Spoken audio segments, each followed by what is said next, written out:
I'm going to show you how to start your project within LifeQI. So first of all, we want to navigate our way to the project area. To do this, come to the navigation bar on the left-hand side and click on the Projects tab.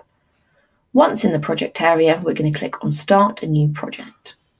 So a series of project pop-ups are now going to appear, and this is going to guide us through the process of setting up our quality improvement project. So first of all, we want to give our project a title. We do recommend that you give it a clear title so other members of LifeQI can find it with ease. And please note this is a mandatory field, so you will need to fill it in order to save your project. Next, we want to outline our problem statement. Once these boxes are complete, click Next. So this is where we outline our aim and our rationale.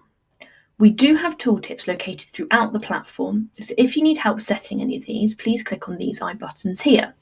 As you can see, this gives you some helpful pointers when constructing your aim statement, as well as a good example and a bad example of an aim statement. So now we'll fill in our rationale. Once complete, click Next. This page here is where we decide who is on our project team. So we're able to invite users, groups, and organisations. To do this, click on the Invite New Members button.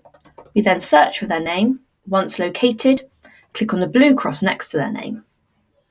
So here we want to decide their role and their permissions within this specific project. So I know that Erica is going to be my improvement advisor, and I want her to have view and edit rights. So edit rights means that she's able to come in, add to my driver diagram, create measures and charts, as well as create PDSAs. So once decided, click Add. You can now see that Erica is showing as a pending member within my members panel. We're also able to invite people that we know do not yet have a LifeQI account. To do this, click on the Invite New Members button, scroll to the bottom, click on the Can't Find Someone button. We can then add in their email address and hit Send Invite. This will email them directly, and once they have logged into the system, they will automatically be a member of this project. So this here is where we decide the privacy of this project.